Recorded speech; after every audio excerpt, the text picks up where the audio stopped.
Do you like a tribe called Quest? Well, you gonna love the Urban Conservative.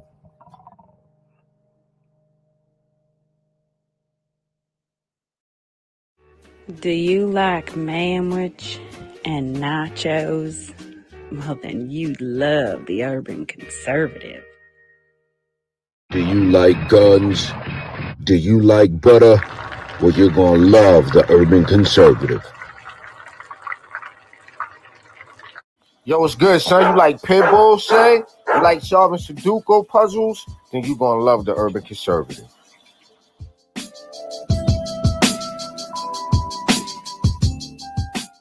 Hey, buddy, if your car making a sound like this, you might want to get you some power steering fluid and check out the Urban Conservative podcast. Are you repulsed by the idea of drag queen story time at your local library, but enjoy Carol Baskin TikTok memes? Then you would enjoy the Urban Conservative.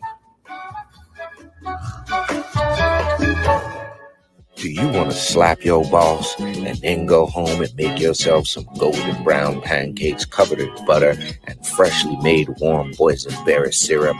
Then you'll love the Urban Conservative. Yeah, Yes, ladies and gentlemen, welcome you will to love the Urban Conservative. We are welcome What's good, bro? to back in the building. It is Raheem, the architect, Soto, that guy over there. I am Abdul Ali. You are watching the Urban Conservative podcast. You are either live over at tuconservative.com or you're watching on Facebook. Either way, drop us a comment. Let us know where you're watching from so we can show you some love. You're right. You said you had a couple of things to plug, bro. I do. Well, first off, I want to give a big shout out to the whole entire Southampton Town Republican Committee. Successful get out the vote weekend. Great to see all the folks out there really, pushing hard, supporting candidates and asking some tough questions, not just going along to get along. But yeah, the Urban Conservative got some interesting things happening here in New York, here in Long Island. Shouts out to the Long Island Loud Majority folks. And shouts out to Manny Esteban. October 22nd, Friday, October 22nd, we're going to be doing the Suffolk County United We Win rally presented by Friends of Manny Esteban and the Urban Conservative. We got various town leaders, candidates from all over the island coming together. Chairman Jesse Garcia is going to be speaking. Long Island Loud Majority, of course, hosted by the Urban Conservative. You can call 631-529-4111 for tickets. 631-529-4111. And then October 19th, right before that Tuesday, Southampton Town GOP, Pints and Politics at the VFW Hall in West Hampton Beach. SHTownGOP.com for more information.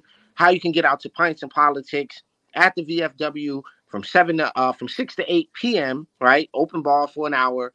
Come on down, have a pint with us, talk to Chairman Betts and a couple of the candidates, get to know them, and see what's going on out here. That's all my shout outs. I'm done. I want to get into the subject matter. You got something? Yo, I got two things. Number one, big shout out to every single person that's down with the North Carolina Black Conservative Voices, the Frederick Douglass Foundation, NCGOP. Just a big look to what's happening here in North Carolina. Some amazing things. On October the 23rd, bro, Saturday, October 23rd, we have a 3-county U.S. Senate forum. Cabarrus, Rowan, and Stanley counties will be joining forces for a U.S. Senate candidates forum. We have confirmed Mark Walker, Congressman Ted Budd, Kenneth Harper, Jim Banwart are going to be there. It is going to be an amazing event. We'll be at Morgan Ridge Vineyards in Gold Hill on October 23rd. You can go to 3countyforum.eventbrite.com to get tickets to that. I'll plug other stuff on another show, and y'all stay tuned to the page. Only other thing I got to tell people, bro, is they need to tune into the Urban Conservative. Make sure you hit that follow button, because every single morning, you got to check out Top of the Morning. It's our daily Monday through Friday series. It's called Top of the Morning. You'll get Monday. What do we call it? Mostly motivational Mondays. Mostly motivational Mondays. But great premiere for that this morning. If you haven't seen it, go check out today's podcast. And big ups to everybody that checks us out early in the morning. So, bro, today's show. Enough with the shenanigans. We did we're right at the 5-minute mark. We're getting good at that.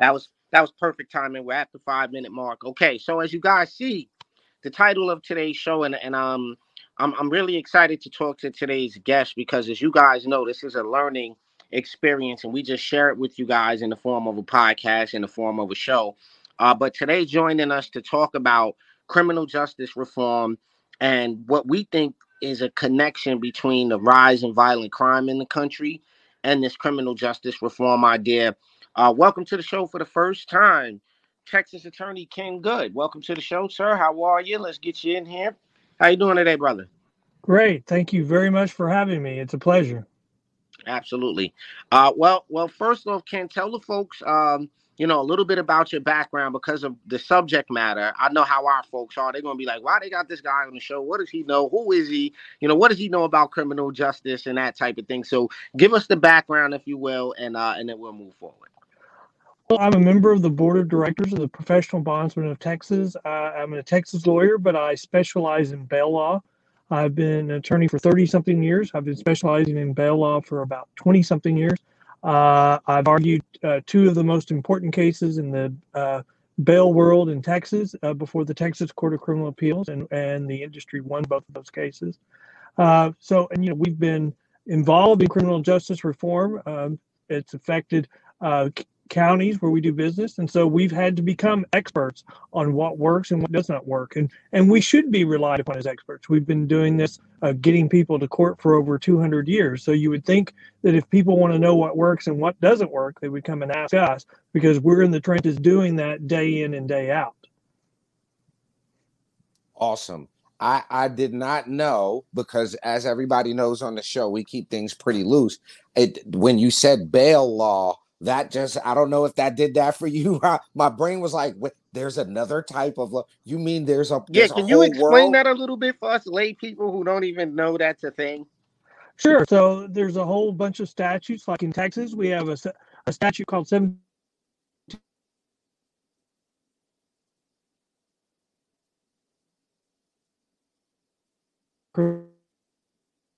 I think we just lost them. Ken, you're frozen. Ali, can you hear me? I hear you perfectly fine. I think the brother's signal went down. Mm-hmm. I can hear you. Okay. So we lost you in the beginning. Second. You're frozen too. Let's see. I'm back. Oh, there you go. We see you buffering. He's buffering, ladies and gentlemen. Hold tight, because we're going to back up and talk a little bit about this bail law thing. And to be honest with you, when he said bail attorney, I didn't know he needed a lawyer for that. I just, you know what I'm saying? I didn't know you get a bail attorney. And the fact that arguing those cases, and he said the industry won, which that was an interesting. I was like, huh. Okay, he's probably this is where I start to believe in the internet throttling and all of that, because we just sat in the background for 20 minutes perfectly fine. Then we start streaming to you guys, and it's like, explain to people the truth, and then give them the truth. And all right, so listen, for me though, bro, bail law. Okay, we got him back. Here we go. That's connecting. We got action. All right, we got you back. Wow, crazy. I just decided to refresh the page and see if that helped. What I was explaining is there's a statute in Texas, and every state has a similar statute. It sets out the factors that you have to consider in setting bail.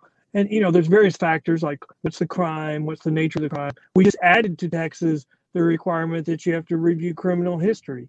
And that's probably the most important reform Texas has done, and probably you would think that reviewing a criminal history is common sense, but the semantics of getting that done, the process, the technology that allows that to be done is problematic. Even in Texas, they've only reviewed criminal histories within the county you've been arrested, and they've just now set up a system that requires that to be implemented by April of next year, so that you can review a statewide criminal history before you set bail.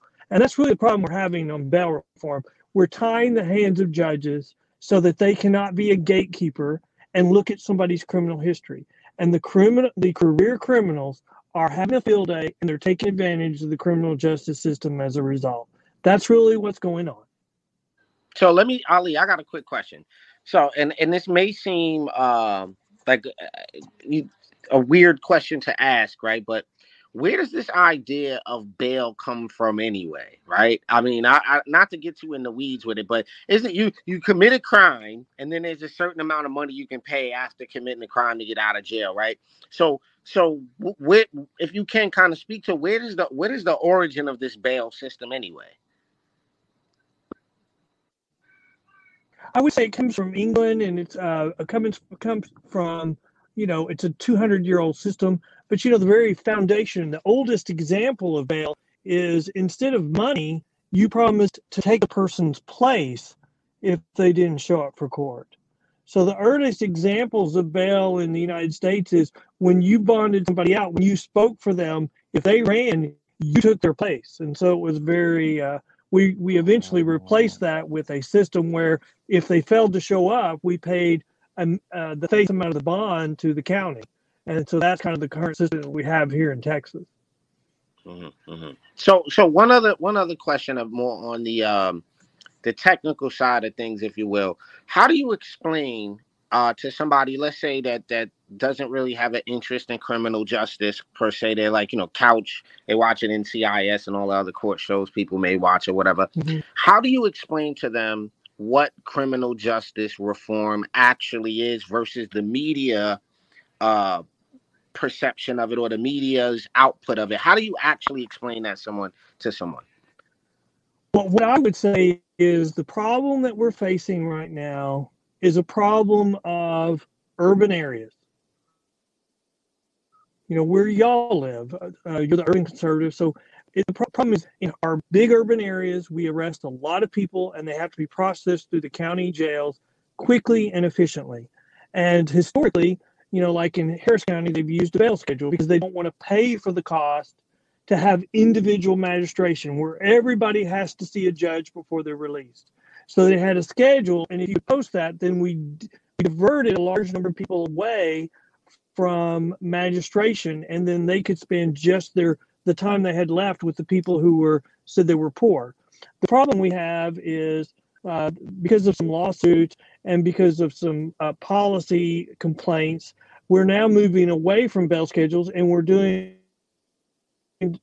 something that's called just simple release. Like in Harris County, as long as you commit a crime that's not on a certain carve out, you never see a judge, you never see a magistrate, and you're released on a $100 PR bond. And so how many times you commit that crime, you're released on a $100 PR bond, which is a free bond. And so we no longer have a gatekeeper. And then this bleeds over into the felony system, where we have example after example of people getting released on very low bonds. And we've got over 130, 140 people who've now been killed by people who were out on felony PR bonds or multiple felony bonds. And it's just become toxic. The Harris County DA just issued a report saying that she blames bail reform for the substantial increase in crime in Harris County. So one thing that and part of this conversation, brother, is that what you just touched on, which is Airfinger quote criminal justice reform being responsible for the increase of crime. So you're saying it's not really a huge dump, that if you let criminals out of jail cheaper, they're going to commit more crime. I mean, is that a fair way to put it? I would even say it a little bit different. I'd say if you tie the hands. Yes, but if you tie the hands of judges, then criminals will see that as a green light, and they will commit more crime. So go ahead, I think that's the bigger problem. Go ahead. No. So my question is, what's your take on, or even let me think about it. All right. So what's your take on the assault on judicial discretion, right? Because they're going after judicial discretion in a manner where judges don't have any real power. Is that kind of an easy way to say that? Does that make sense? Yes, I think that they are trying to take away judges' discretion so that they are forced to simply release people no matter what the criminal history is.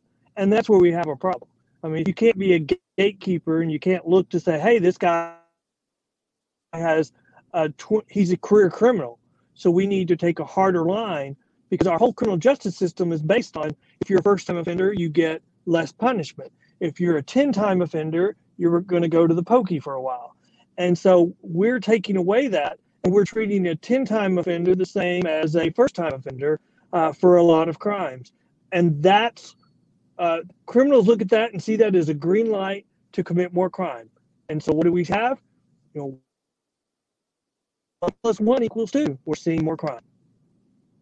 So we've kind of looked at from where we sit at places like New York that have put bail reform on, and you see, like you said, repeat offenders getting out there on the streets. One of the things we noticed is a lot of the places where you see these major spikes in crime are Democrat, leftist controlled cities. We talk about LA, Chicago, Detroit, Baltimore. We pulled up in Texas. Beaumont, Texas was one of the places that they said was in the top 10.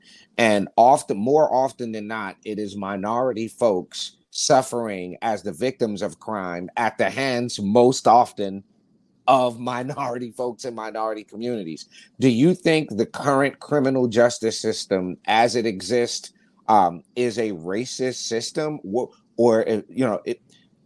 I'm just curious. Let me start there. Do you think the criminal justice system is racist at all?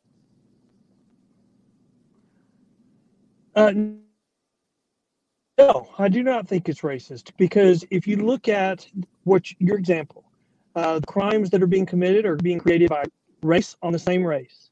And then when you get into the criminal justice system, in those same locations, you're being prosecuted by the same racial makeup person.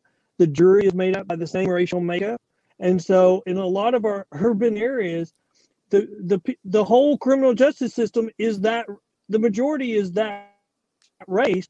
And yet we're saying if a criminal gets punished, it's a racist system. I think, in fact, I'll answer your question even a little bit different way. Our problem is a poor, poverty-driven urban issue where drugs are rampant, families have failed, schools have failed, the riots have made it even worse to find a job or an opportunity. And so we're seeing the failure of our urban cities. And now we're saying, well, we have to not punish these people because it's a racist system. That's just absolutely not true. It's actually covering for all the failures the politicians have done already. And now they're saying, well, now let's fail them in the criminal justice system as well. So how bad for you as an attorney?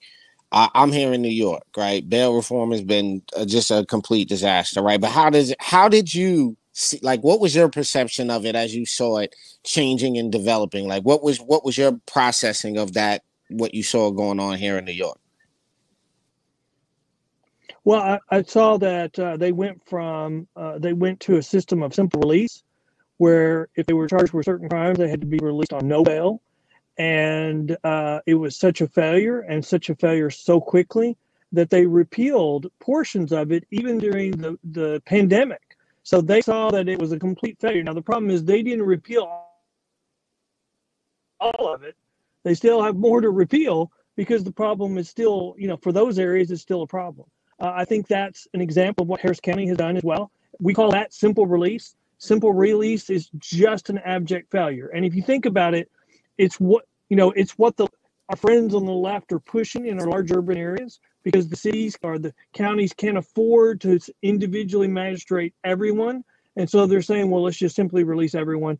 And they can't do that. So they have to find something else to do to divert people away from magistration if they're not willing to pay for individually magistrate everyone arrested. The only thing historically that's ever been tried and worked is a bail schedule. It's been blessed by the federal courts as long as it has protections for the poor. And, the Texas just passed bail reform, which I would call good bail reform. And in it, they endorsed the use of a bail schedule as long as it had protections for people who were poor.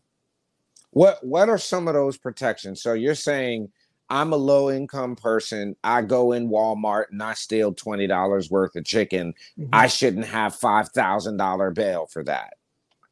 Well, the Constitution requires that if you use a bail schedule and you cannot afford the scheduled amount, then you have the right for a hearing within certain amount of times of being arrested to say to the judge, I can't afford this amount. Will you please give me a lesser amount? And the judge then individually assesses that person based on their criminal history, based upon the crime, based upon all the different factors, and then sets bail for that person. If after they do that, you still can't afford the bail, the constitutional requirements have been met. You had an opportunity to ask for a deviation. The judge made a ruling, and so the constitutional requirements have been met. What the problem is, our friends have spent 3 years saying that the Constitution says someone who's poor cannot be kept in jail, and that's just.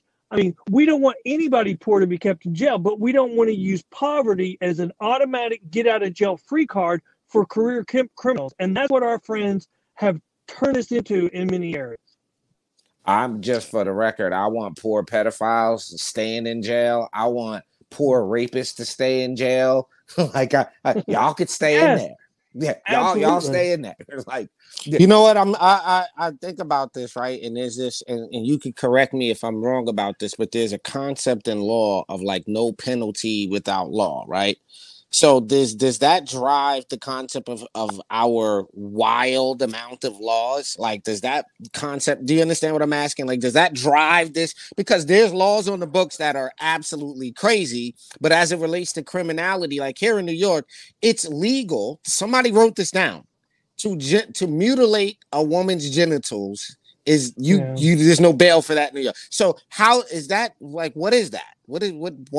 Well, we're now in this period of over politicalization of our criminal justice system.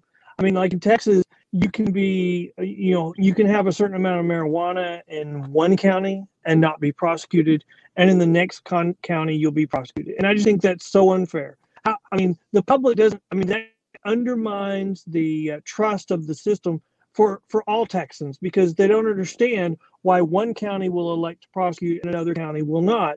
And that what you're talking about is another example where we've made political decisions that we're not going to prosecute certain crimes anymore. And now it used to be, well, the DAs had a discretion because they only have so much time, so they get to decide where they're spending their time to prosecute crimes. But now it's becoming all political. We're making those decisions based on politics, not based on any other reason, and it's really harming the public's trust in the criminal justice system, and it makes it where we don't trust them at all, and it's really harming the system. One thing I can say, and shouts out to all the hardworking, honest judges and DAs and police officers out there. I am fortunate in that I talk to judges from different states all the time. And one of the recurring things that I've heard is that they really don't like the idea of destroying somebody's life over a petty crime. You know, you got a couple, a dime bag of weed. There's no sense in sending that person to prison for a half ounce. It's like, come on, we're really going to do this. It's like and one of the guys I spoke to was saying that, the criminal justice system, the society is changing, and that what was criminal to one generation of people, i.e. marijuana, is not the same thing. Now it's just ubiquitous through society, like world society. It's not. So, the judiciary has to change at a local level to keep up. The laws have to change to keep up. My brother and I have this because, ladies and gentlemen, we're right about the 24-minute mark here on the Urban Conservative. We're talking about criminal justice reform and the rise of violent crime across the country. If you support the content, please go over to tuconservative.com.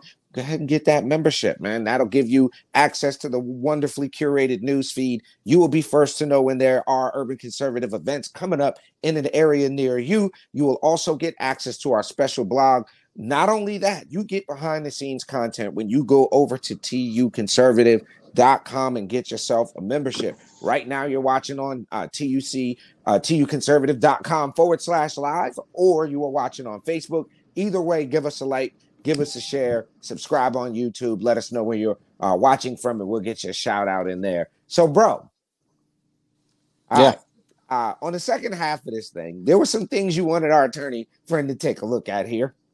And he mentioned I can't say the word either. Politicization. That one. I'm not even going to try it. Right now is not a good time. So this the case of what happened there, and I'll put this up on the screen. Everyone else, with the shooting that happened there. Now, I don't understand this, right? This gentleman here, the Texas suspected Texas high school gunman, reportedly got a welcome home party. Now, there are people in a coma. There are people severely injured. Um, how does this person get out of jail? Like, how does 75 grand was the bond. Yeah. So how did that work? And there's someone in the hospital now. How does that happen?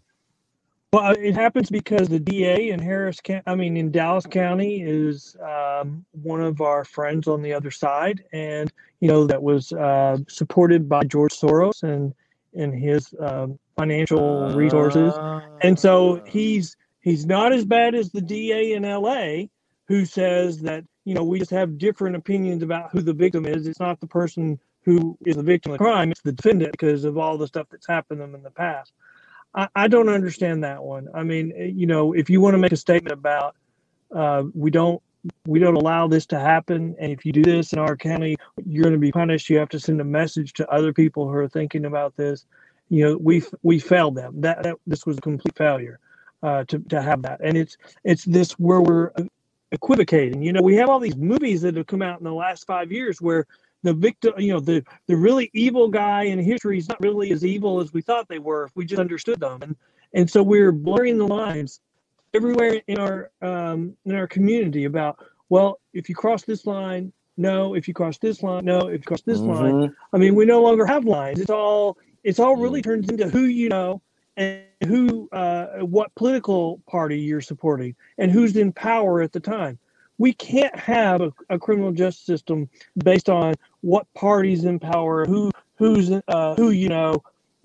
leads to chaos, that leads to anarchy, and so we have to have, if we're going to be a country, we have to have a system of laws that is in place to protect everybody. And if we have crimes in the inner cities, we have to protect the inner cities. We have to protect anyone that has crimes against them. We can't have double standards, and that's where we are right now. We are having a double standard in our urban areas that are controlled by our friends on the left, and we have a different standard everywhere else in the country. And that cannot continue without breaking our country. So one question I've got to ask in this situation here, it said he posted $75,000 bond. Does that mean he couldn't get a bail bondsman to get him out, or does that sound like for an alleged shooting, 75 grand seems a little low? Like knowing there's somebody in the hospital, like does that seem a little low? Number one, and number two, does that seem like did he have to post that? Is that all of the bond for something like that? That is it's a surety bond. It is a bail bond, and so he had to go to a bondsman to get it. But yeah, it's absolutely low. And under the Texas, I don't think anybody has died. And so there's people in the hospital, so it's assault. So it's not a crime that the Texas Constitution would allow you to deny bail, because in Texas, it has to be specifically listed in the Texas Constitution. If someone had died, then it would be capital murder or murder, and then the judge would be authorized to deny bail. But that 75, especially for people that have been injured, that's just too low. Now, for all I know, they may be waiting and filing additional criminal charges, and he may get another $75,000 bond and another until he can't afford them anymore and he has to sit in jail. But he should be in jail, and I don't understand why he's not. I mean, I don't know why the bond is $75,000. This is just ridiculous. Yeah, and I guess what I'm getting at is he had to put that whole $75K up. He didn't put up $7,500. He got out with 10%. Probably less than 10%, because it's not always paid up front. It's probably a down payment plan, and so he got out for a lot less than $7,500. Wow. All right, so hold on. The reason why the judges think that they have to do that is because this mindset that has settled in, that if they say they can't afford any more than a $75,000 bond, then the Constitution says they can't set more than a $75,000 bond. And that's the lie. That is the lie, and we've had 2 courts say that's the lie. But you know what? The left is selling that as the truth, and it's not. Absolutely not true. Go ahead, Rob. Yo, that's crazy. You almost just made me forget what I was gonna say. But before we go to this other question, right? How do you connect, right? Because I want to kind of put a bow tie on this as we come to the tail end of this, right? So if you had to explain to someone very simply the connection between criminal justice reform and what we see as a rise in crime, right? If you had a minute to just let me just explain it to you, right? How can you do that to somebody, right? Like we're just a sponge. Explain it to us. What's that connection? Make it make sense for us. I would say that we have a problem in our urban areas because our urban areas are high population areas, and we arrest a lot of people, and we've got to figure out a way to process them quickly and efficiently through the county jail. That's our problem. We don't know how to do that. We still don't know how to do that. Individual administration is very expensive, and so counties don't want to pay for that, so they look for ways to divert people away. Right now, we're experimenting with simple release, abject failure, causing an increase in crime. And then I would add to that, if in the meantime you reduce your police force and you call it defunding the police, then your criminals see that as a green light to commit more crime. And so so we now have what I would call Texas has good bail reform, and then you have other states that are just doing simple release, which is bad bail reform. Any reform that ties the hands of the judges, then you're going to have a green light for career criminals. That's what we have to prevent. You have to have accountability. If you don't have accountability, then they're going to run amok, and that's exactly what we have across the country. So, Ra, let's go ahead with that other one. I'm curious to get Brother Good's opinion on this other one real quick. All right, so I'm going to show you something, and I just want to know who's going to jail in this scenario. So, ladies and gentlemen, if you have sensitive ears, now's the time. You're going to want to mute the video here because it's a little strong. All right, you can see the title here, but I really want to know who goes to jail. And if you need to see this a couple of times, I don't mind running it back. It's only a 1-minute video, right? You got to make Pretty it big, violent, bro. but I want to know who's going to jail. So make it big, bro. Okay. Make it big. I got you. I'm going to stretch it out right now. Here you go. Hold on. And then I'm going to do that. And then I'm going to do this. And I'm going to go here. And I'm going to try to make it even a little bit bigger. Oh, but it's not. It doesn't need to be much bigger to see. No, that's fine. That's fine. That's fine. Okay. Listen, so check this out, brother. Here's what takes place. And I need to know who goes to jail in this scenario. Here we go. Knock your ass out. Step your game up, white trash. You want some money, leave that crackhead hoe. Step your game up.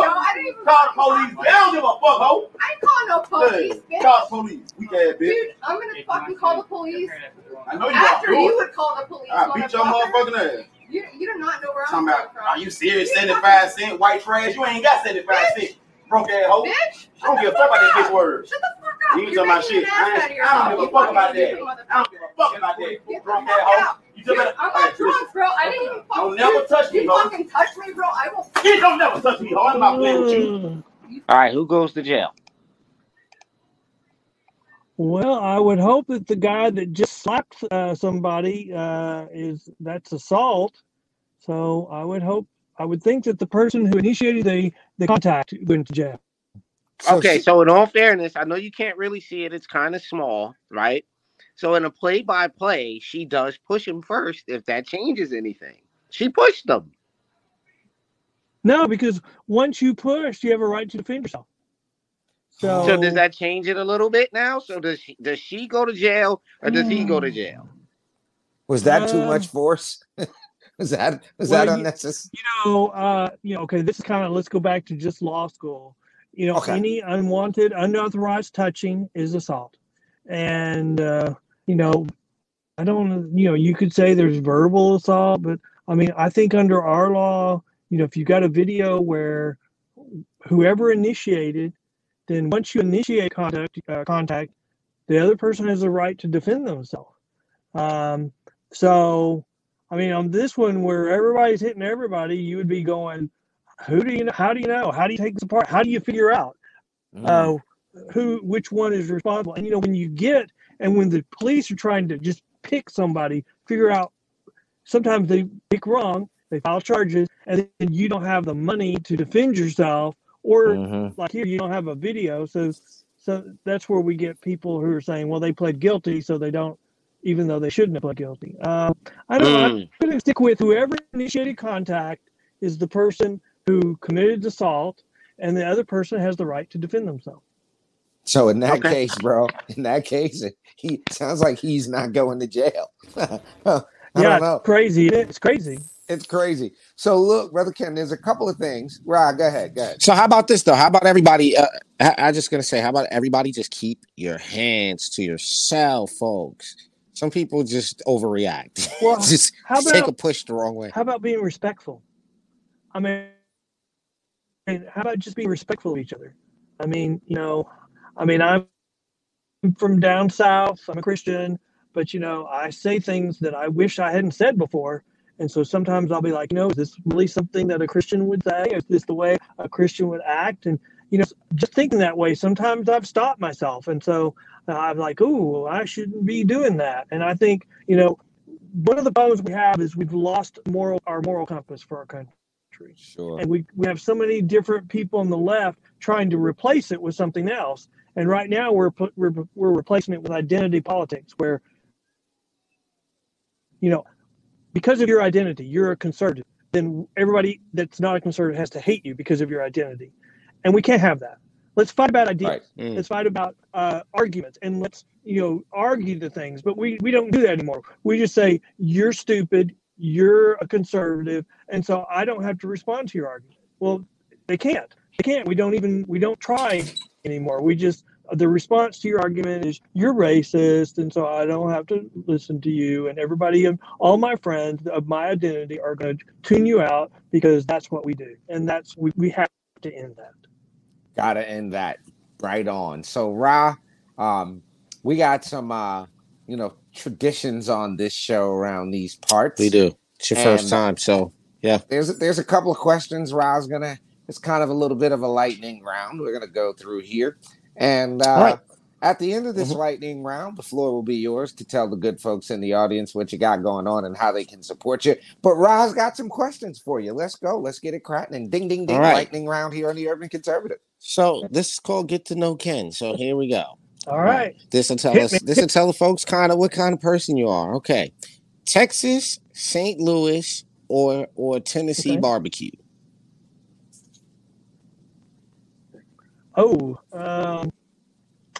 Texas, of course. Okay, fair. Can't get it wrong. Okay, all right, I got one. So go ahead. You have to be defended in a criminal case. Do you want Johnny Cochran or F. Lee Bailey? Oh, F. Lee Bailey. He has a great reputation, and I would go for reputation over style. Okay. What you got, Ra? Okay. All right. You have to get into a physical confrontation. There's no avoiding it. You have to. You're going outside. It's happening. Okay. There's no turning of the other cheek. Who would you prefer to? Up. Oh, okay. All right. Well, listen. Who would you rather have on your side? Right? Would you rather have Donald Trump, right, or would you rather have Mitt Romney? Oh, Donald Trump, easy. Mitt Romney is, he is the find the middle road.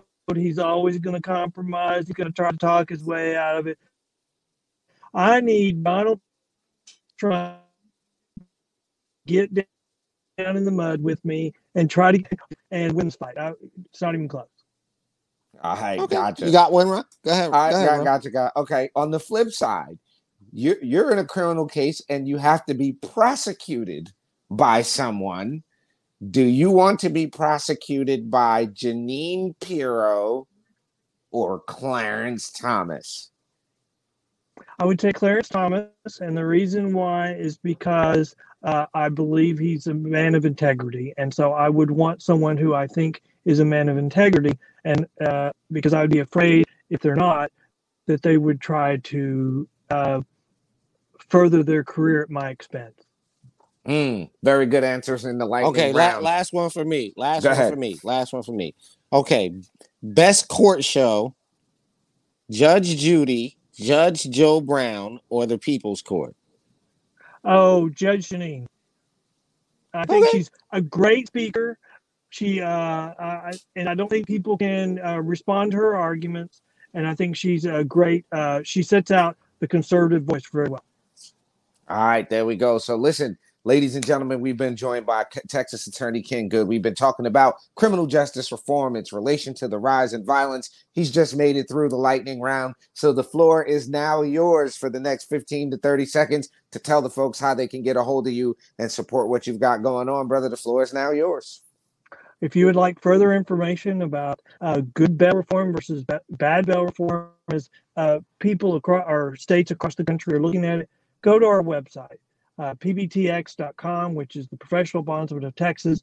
We have links to all of our information. We have a blog, we have an information corner, and you can get additional information. We've had people from other states tell us they've gone to our website, downloaded our information, and helped to defeat bad bail reform bills that were filed in their state. We can help you.